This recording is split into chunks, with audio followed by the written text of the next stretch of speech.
fría, en la cual vamos a aprender un poquitito más sobre lo que es el tema de la muerte. Hemos hablado que, bueno, antes de que Recording in progress. Antes de que me olvide, el día 7 damos el examen. Como les he dicho, el examen va a ser hasta lo que hemos avanzado la anterior semana. Eso quiere decir hasta quemaduras por agentes físicos. Estamos hablando por fulguraciones. Por fulguraciones. Ya hasta eso va a ser el examen del primer parcial. Ahora vamos a empezar con lo que se supone va a ser el segundo parcial. ¿Sí? Ahora vamos a hablar un poquitito de la muerte. Me gusta mucho hablar del tema de la muerte porque hablamos de temas totalmente básicos cuando hablamos de esto, ¿no? A ver, primero, ¿qué es la muerte? ¿Sí?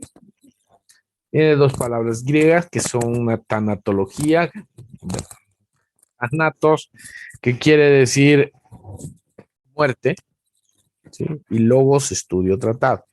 Entonces, en pocas palabras, es el estudio de los conocimientos relativos a la muerte. ¿Sí? ¿Qué es la tanatología en sí? Son las modificaciones que va a experimentar el cuerpo después del momento que éste ha dejado de funcionar o la persona ha fallecido. Otra definición le ponen como que es la parte de la medicina legal, ojo, parte de la medicina legal que estudia las cuestiones médicas, biológicas y jurídicas relacionadas con la muerte. ¿Qué tal eso? Las cuestiones médicas, estamos hablando de clínica, estamos hablando de biología, algo normal, y jurídica, la parte legal, ¿no? Entonces, en pocas palabras, la muerte es el cese de la vida. ¿Cuál es el interés médico legal que se tiene sobre todo esto? Es el que el reconocimiento del fallecimiento autoriza al médico para certificar la muerte, que es un requisito para que una persona deje de ser un ciudadano de un país. ¿Sí? Porque a partir de eso van a venir muchos trámites administrativos que al poner fin a la existencia de una persona se pueden hacer cargo los herederos. ¿Sí? Ahora, tenemos que tomar en cuenta que la muerte, ¿sí?, también se clasifica. ¿Sí? Hablamos que las fases de la muerte serían la muerte relativa, la muerte intermedia y la muerte absoluta. ¿Cuál es la muerte relativa, no? Entonces, tenemos que ser bien claros al saber qué es lo relativo, ¿no? Entonces, lo relativo quiere decir que está en relación con alguien o algo que se expresa, que es incompleto, depende de cierta comparación o relación. Eso es lo que nos dice el diccionario. Entonces, cuando hablamos de muerte relativa, estamos hablando que parecería que o habría que relacionarla con. ¿Sí? El ejemplo más sencillo que les puedo dar cuando hablamos de muerte relativa es cuando una persona, ojo, cuando una persona ha muerto, pero con ciertas maniobras o con ciertas técnicas puede volver a la vida. Eso quiere decir que es reversible. El ejemplo más sencillo que le puedo dar es un ahogamiento. ¿Sí? La persona se entra, ahoga a todo el mundo, ¡oh! Se ha ahogado, la sacan, no responde a estímulos, no respira y su corazón no late. Estaría muerto, porque han cesado las funciones vitales. Pero si nosotros hacemos un RCP en un tiempo estimado, en las películas vemos cómo botan el agua y están, ¡ay, por Dios, muchísimas gracias! Y de todo un poco, ¿no es cierto?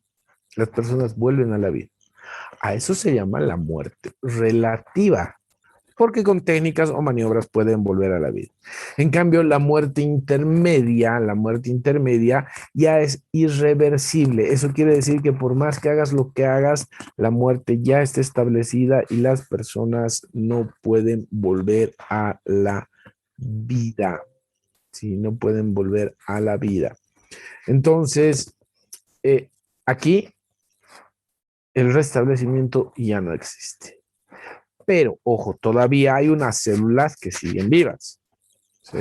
Han determinado que los cilios de los pulmones todavía pueden moverse hasta 30 horas después de lo que la persona ha fallecido.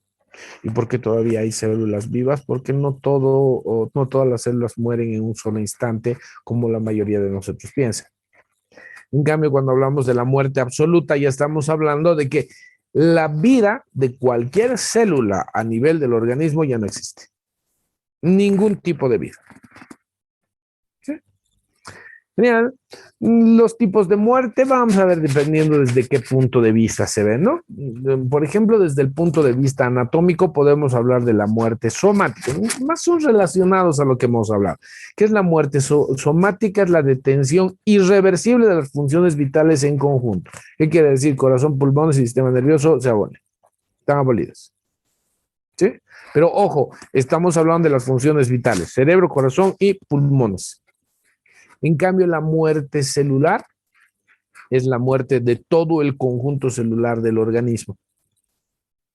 ¿Sí?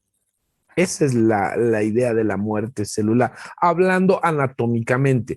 Pero desde el punto de vista médico-legal también podemos hablar de una muerte aparente, ¿sí? Que aparenta, que parece una muerte, ¿no? Ahí vamos a ver lo que les decía. El hecho de los ahogados, de los electrocutados, de las personas que tienen hipotermia. ¿Sí? Y hemos dicho que es un estado reversible con técnicas o maniobras quirúrgicas. En cambio, la muerte verdadera ya es irreversible y lo que sucede que aquí hay cambios físicos químicos dentro del organismo, lo que se llaman los famosos fenómenos cadavéricos. ¿Sí? Entonces, empezamos por la base, ¿no? ¿Qué es la muerte? La muerte es el cese de las funciones vitales. ¿Pero qué significa vital? ¿Sí? Algo que es necesario para la vida. Exactamente, algo que es necesario para la vida. Entonces tenemos que tomar en cuenta, tenemos que tomar en cuenta que las funciones vitales serían el latido cardíaco, sería a la respiración y sería el sistema o el cerebro, el funcionamiento del cerebro. Antes se creía que solamente el corazón y los pulmones, y especialmente el corazón, era lo que daban la vida. ¿Sí? Pero se va a ir a dar un término muy interesante porque viene la tecnología encima. Les explico un poquitito más. Antes se creía claramente que el corazón y los pulmones eran lo que daban la vida, más que todo el corazón. ¿Sí? A partir de esto viene la tecnología. Y a una persona que el corazón ya no le funcionaba y que los pulmones tampoco funcionaban, le enchufan a una máquina y el corazón y los pulmones vuelven a latir, vuelven a funcionar, vuelve a respirar. Y ahí surgen dos corrientes muy interesantes, porque una corriente decía las personas están vivas porque el corazón y los pulmones están funcionando. En cambio, otra corriente dice, no, un ratito, párenla. Si bien el corazón y los pulmones están funcionando, lo que sucede es que el cuerpo humano ha perdido, o la persona ha perdido, una capacidad que es indispensable en los seres humanos, que es la autonomía. Eso quiere decir que ya no respira solo y que tampoco el corazón late solo, ¿sí? Entonces, perdón, que tampoco he dicho, ¿no? Entonces, que tampoco late el corazón. Entonces, había una disputa por esa situación.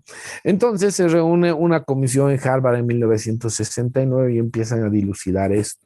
Y sacan un tercer parámetro que sería el coma irreversible, que es un nuevo criterio de muerte de pacientes con daño cerebral severo e irreversible, que obviamente están puestos en una máquina que puede hacer que respiren y que el corazón empiece a latir.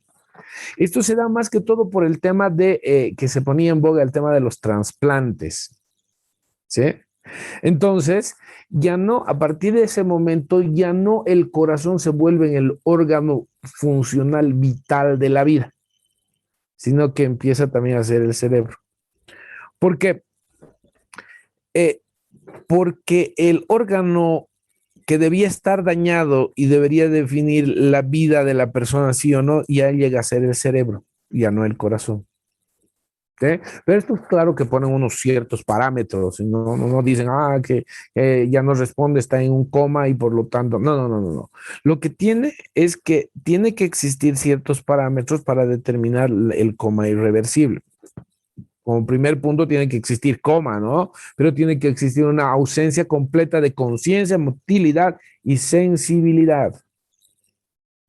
Tiene que haber un apnea.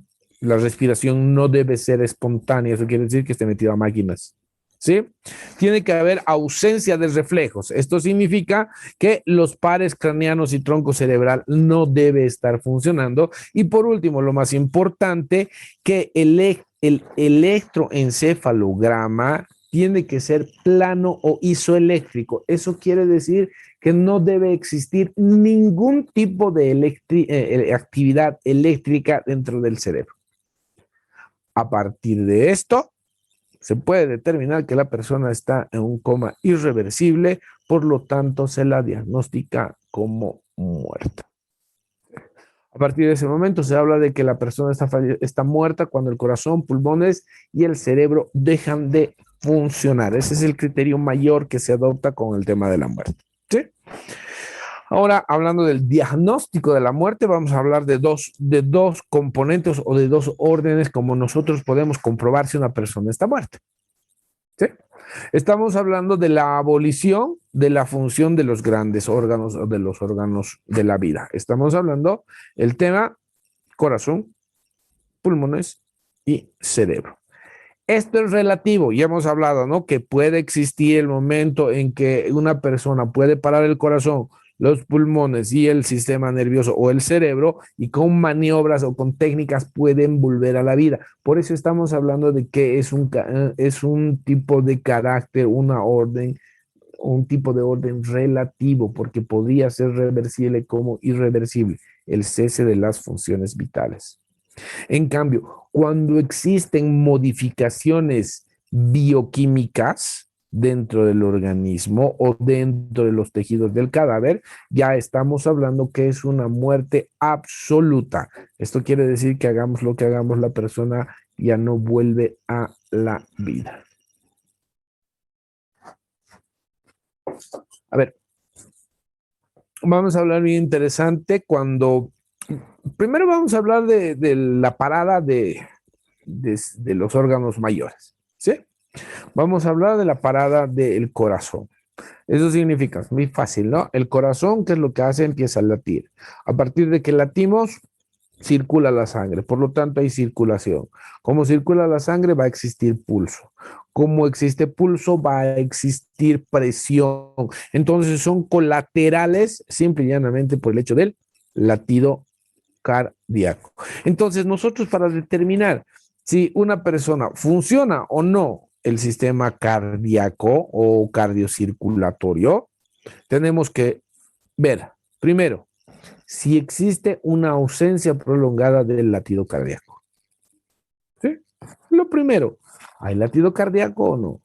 Si nosotros no escuchamos ningún tipo de latido por más de 5 minutos en los 4 focos cardíacos, estamos hablando del signo de Bouchard. Si la auscultación es negativa en 20 minutos, hablamos del signo de Rayer. Entonces, solamente son basados en el hecho de escuchar el latido cardíaco. Han habido también algunas comprobaciones de tipo muy cruenta, ¿no? Como la cardiopuntura de Middleford. ¿Qué es lo que sucedía? Una jeringa de 20 cc, una de esas grandotas con una aguja grande, cuarto espacio intercostal, huácate hacia adentro. ¿Sí? ¿Qué era lo que pasaba ahí? Entonces, si el corazón todavía estaba latiendo, la jeringa, tin, tin, tin, tin, tin, tin, se movía uno a otro. Pero si el corazón no estaba latiendo, la jeringa se quedaba quieta. Sí. Ahora, totalmente cruento, sí, pero una forma de determinar si el corazón está funcionando o no. A partir de esto, como hemos dicho que hay circulación, hay pulso, hay presión, podemos determinar si existen los pulsos carotídeos, si existe éstasis vascular, si existe llenado capilar, También podemos saber en el tema de la circulación, podemos inyectar algún tipo de componente, como por ejemplo es la fluoroceína, ¿no? ¿Qué es lo que sucede? Inyectamos la fluoroceína y si hay circulación, la fluoroceína llega a los ojos, ¿no? Y estos se vuelven verdes y la mucosa se vuelve amarilla. Entonces ahí nosotros nos damos cuenta que lo que hemos inyectado está circulando, por lo tanto el corazón está funcionando. Entonces son cosas, ¿no? La presión, vamos a medir la presión y no vamos a encontrar ningún tipo de presión. Entonces las colaterales del solamente hecho del latido cardíaco nos dan un criterio de vitalidad. ¿Sí? No de vitalidad, un criterio de vida hablaremos así. Creo que tengo algunas imágenes por aquí, las vamos a ver. Aquí está, les muestro tengo unas pequeñas imágenes por acá. Aquí está. Ahí está, ¿no? Entonces, hablamos que ahí está. La auscultación del tejido, digo, del latido cardíaco, ¿no? Si es por 5 minutos, si es por 20 minutos, el signo de Bulchud, el signo de Rayer, lo que habíamos hablado, dependiendo del tiempo que la auscultación sea negativa en los 4 focos. Aquí hablamos de la cardiopuntura de Milde-Fort, ¿no? Lo que les decía, una jeringuilla, cuarto espacio intercostal, guácate adentro y lo dejamos suelto. Si el corazón está latiendo, la jeringuilla, tin, tin, tin, tin, se mueve de uno y otro. Pero si el corazón no está funcionando, se queda quieto y la jeringa no se mueve. Totalmente cruento y traumático, sí, señores. Pero son cosas que se hacen por ahí para determinar si hay o no hay vitalidad. Ahora vamos a hablar de la parada del sistema nervioso, ¿no?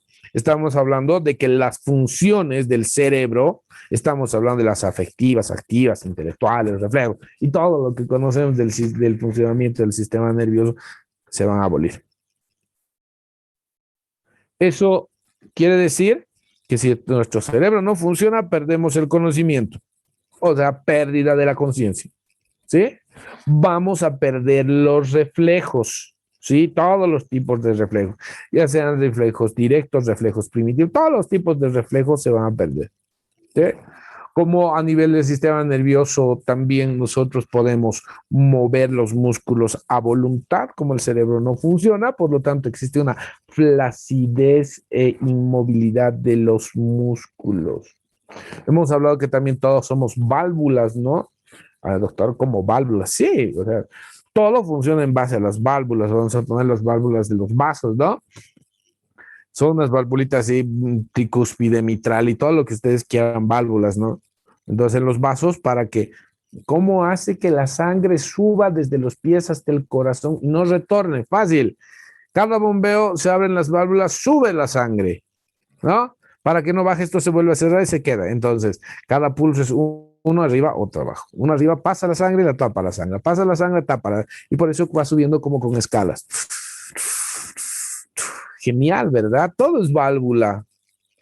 Pupilas son válvulas, ¿sí? Acercamos la luz, ¡uy! Se vuelve chiquito, alejando la luz, se abre. No me lo creen, va a ser pis, bien lo mismo, ¿no? Válvulas, hacemos presión. Para ir a defecar, lo mismo, son válvulas. A nivel del cardias, lo mismo para que entre el bolo alimenticio, válvula. O sea, todos somos válvulas. Esas válvulas se relajan, ¿sí? Esas válvulas se relajan y lo que vamos a encontrar es que muchas veces los cadáveres se hacen pis. Y dicen, está vivo porque se ha hecho pis. No, señores, es simple y llanamente porque las válvulas se han abierto. ¿Sí? Algunas personas que han estado en un cadáver en algún lavatorio de algún familiar, se notan claramente que el cadáver empieza a eliminar gases. Parecerían flatulencias. ¿No? Y son flatulencias. Y dices, ay, ¿por qué está pasando esto? Que algo debe estar vivo. No, señores, los esfínteres, las válvulas se han relajado y por eso empieza a suceder esto, ¿no? Por lo tanto, estamos viendo lo primero que las personas en las películas las ven, no se acercan y ven las pupilas cómo están, si están así, midriáticas, totalmente abiertas. Dicen, está muerto. Simple y llanamente, como podemos ver, tengo imágenes por aquí, a ver, vamos a ver. ¿Tengo imágenes por aquí o no tengo imágenes por aquí? No, no tengo imágenes. Ujú. Vamos a buscar algunas por ahí para que las puedan ver. Por algún lado. A ver, ¿tengo o no tengo una midriática? A ver.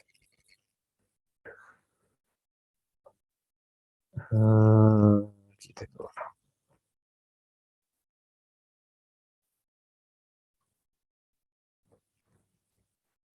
una. Aquí tengo una. A ver, la siguiente. Genial.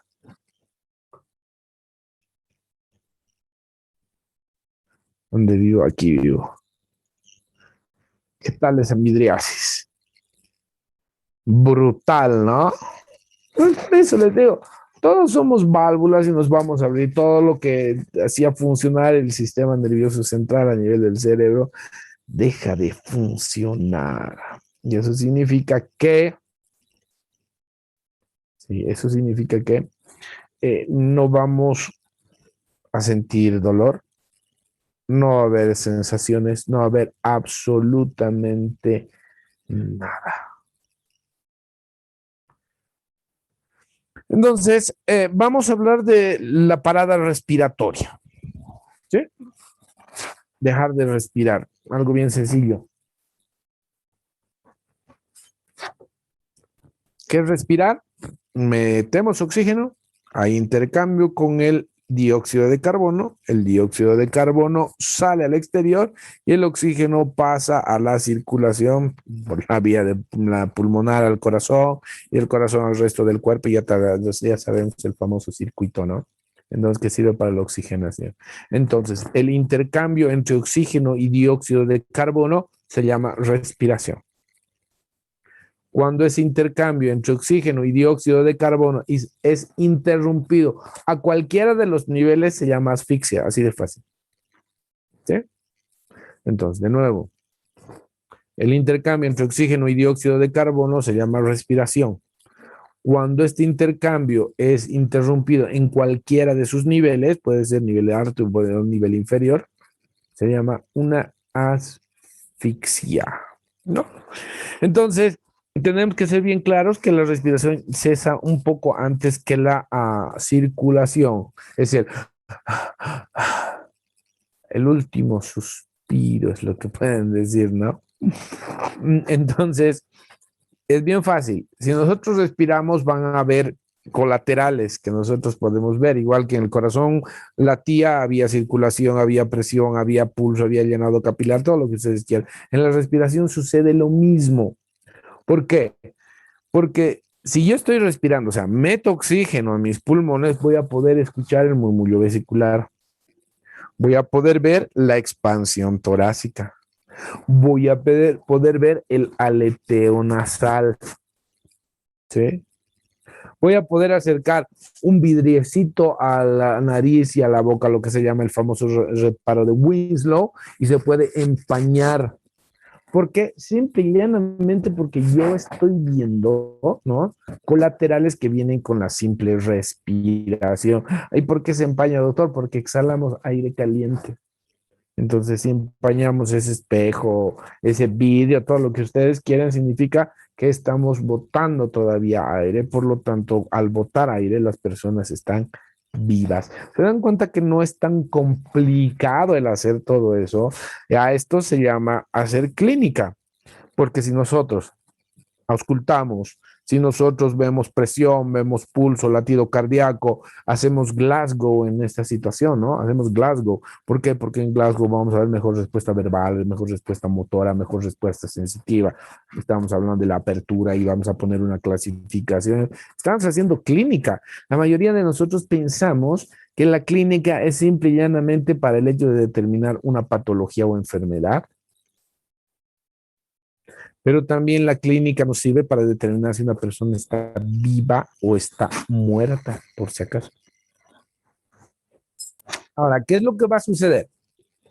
A partir, a partir de que el corazón, los pulmones y el sistema nervioso, que es lo básico que hemos hablado ahorita, dejan de funcionar, lo primero que les voy a decir, si hay vida después de la muerte, no lo sé.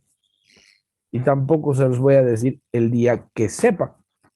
¿Por qué? Porque voy a estar muerto, ¿sí? Y no se los voy a poder comunicar. Lo que sí les puedo decir es qué es lo que pasa con el cuerpo después de que el corazón, pulmones y sistema nervioso han dejado de funcionar. Lo que va a suceder es que van a haber ciertas transformaciones físicas, químicas y biológicas dentro del organismo, ¿sí?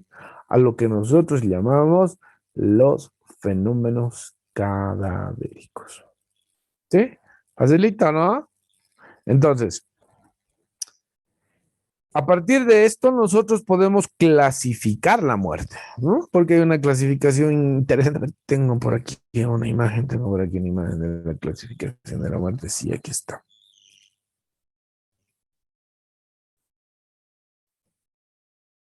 Aquí está. La famosa muerte natural, ¿no? La mayoría de las personas piensan que la muerte natural es que los viejitos se mueren y se quedan ahí. Sí, el que ha muerto es que era viejito, ¿no? La muerte natural se hablaba porque antes no se sabía cuáles eran las bases biológicas para una enfermedad, ¿sí? Solamente sabían que les daba la enfermedad y no sabían el por qué, ¿sí? No sabían el por qué. Y como no sabían la cura, era natural que se mueran. Sí, era natural que se mueran. Un ejemplo ha sido la peste bubónica o peste negra, ¿verdad? Entonces, en las películas hemos visto, tiene la peste. Entonces, lo único que hacían era poner una cruz con una pintura roja en su puerta porque decían, no entren, aquí hay la peste y todos se están muriendo ahí adentro y se van a morir. Entonces, era natural que se mueran, sí, porque no había cura.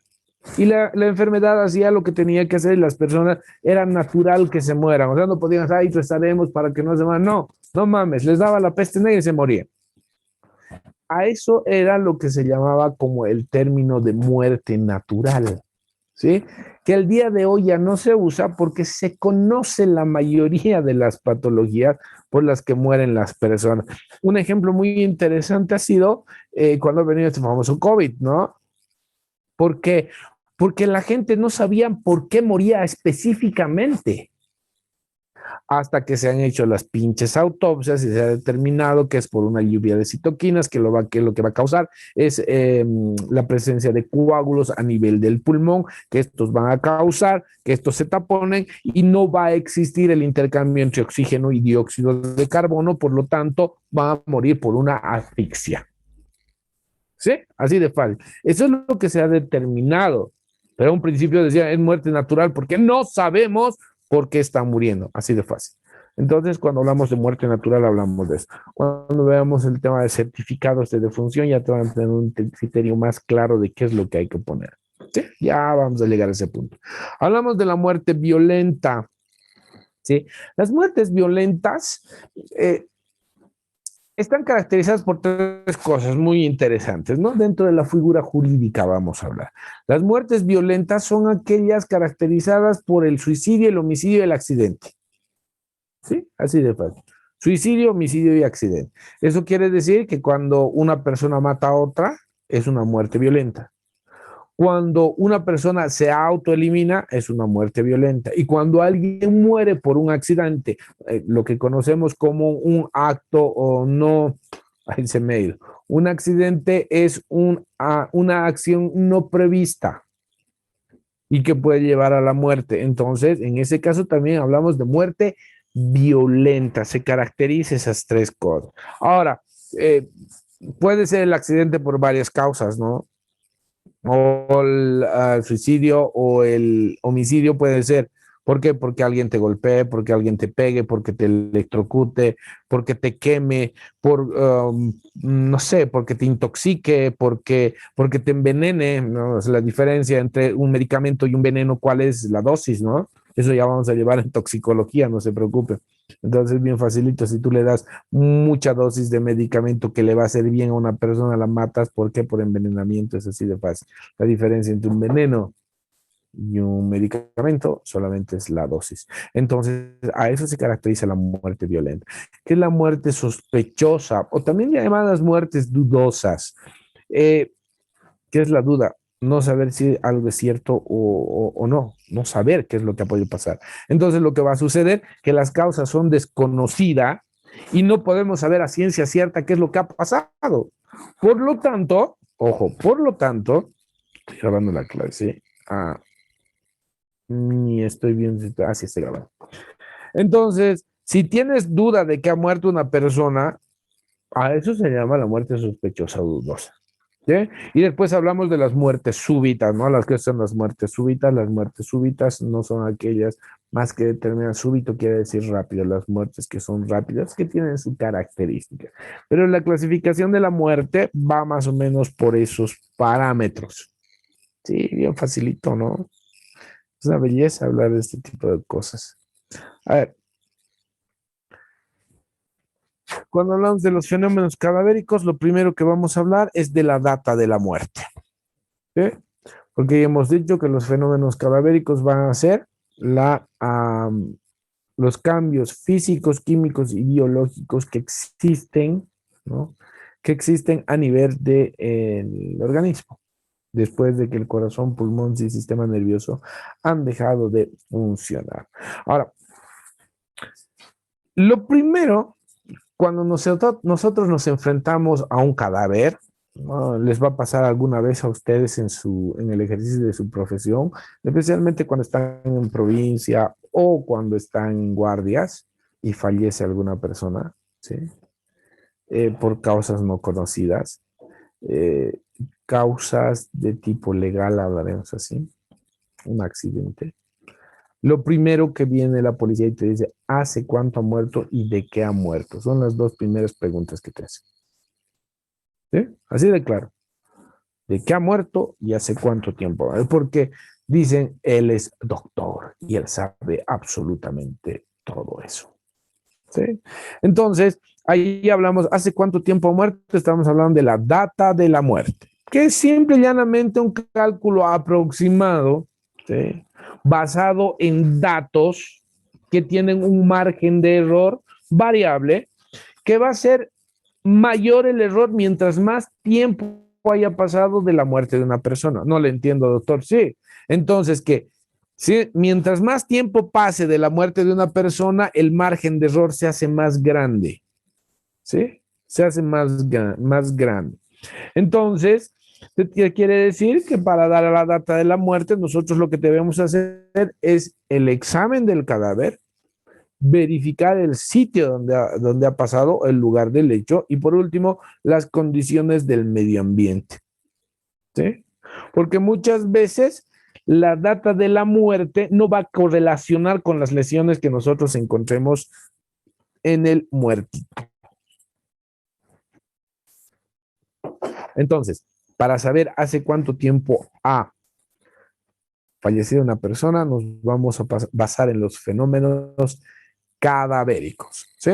Hemos dicho, nuevamente repito, son modificaciones físicas, químicas y biológicas que suceden en un cuerpo desde que la persona ha muerto. Eso quiere decir desde el momento en que han cesado las funciones vitales.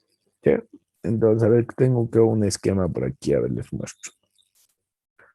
¿Dónde vivo? ¿Dónde vivo? ¿Dónde vivo? Oh, ¿dónde estoy? Aquí estoy. Supera. Ahí está. ¿Sí? Cesan las funciones vitales para el sistema nervioso, para el sistema cardiovascular y para el sistema respiratorio, ¿no? Lo que hemos hablado, la pérdida de la conciencia, reflejos, no hay latidos del corazón, no hay pulso, no hay circulación, no hay el famoso reparo de Winslow, perdón, no hay el famoso reparo de Winslow, no tenemos la expansión torácica, toda la vaina que hemos hablado. A partir de eso empieza un periodo muy interesante, que es el periodo mediato, ¿sí? El periodo mediato, que es también llamado periodo abiótico. Sí, ojo, periodo abiótico. ¿Por qué se llama abiótico? A quiere decir sin y bios quiere decir vida. Eso quiere decir que aquí entran en juego solamente los fenómenos físicos y los fenómenos químicos. ¿Cuáles son estos? El enfriamiento, la deshidratación, las livideces y la rigidez cadavérica. Después de este periodo mediato tenemos un periodo tardío, o también llamado periodo biótico, porque en este periodo entran en juego los gérmenes. Ya entra en juego sustancias vivas, no está mal, no he dicho sustancias vivas, sino elementos vivos sería el término correcto. Y aquí lo que nos interesa más que todo es la putrefacción cadavérica. A ver, ¿dónde vivo? ¿Dónde vivo? ¿Dónde vivo? ¿Dónde vivo? ¿Dónde vivo? ¿Dónde vivo? Un ratito, un ratito.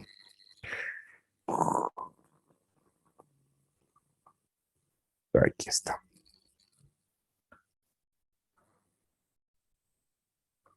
No les puedo creer. No puedo creer. Ahora sí.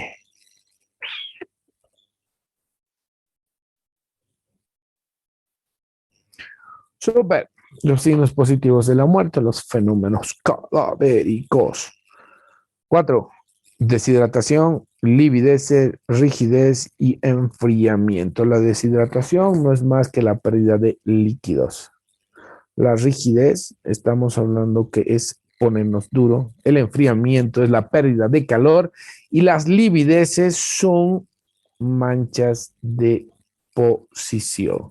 Esto la vamos a ver la siguiente semana. Así que les pido, por favor, ¿dónde estoy? Voy ¿y por qué me he quedado sin cámara? No porque deberían decir, no, no se ve su cámara, no se ve su feo rostro. ¿Sí? Eh, La siguiente semana, perdón, voy a dejar en el transcurso del día o de mañana documentos que van a servir de base solamente en el Campus para que ustedes los puedan ver como siempre, para que tengan un criterio macro de lo que estamos hablando y no tengan ustedes ningún tipo de, ¿cómo les puedo decir? No tengan ningún tipo de excusa para decir no sabía. Por si acaso el texto, no, yo no tengo texto, porque los documentos que sigo solamente son documentos referenciales. La base para todo es Medicina Legal de Vargas Alvarado o Medicina Legal de Gisbert Calabuy, que lo tienen en el campus para descargarse. Todo lo que hablamos está en esos dos libros. El que tenga interés por leerlos, los lee ahí. ¿Alguna duda, pregunta, consulta? Buenas tardes, doctor. Yo tenía una duda respecto a la clasificación de lo que nos decía de la muerte natural, súbita, sospechosa o de las violentas. Entonces, ¿en qué rango entraría lo que es la muerte por la edad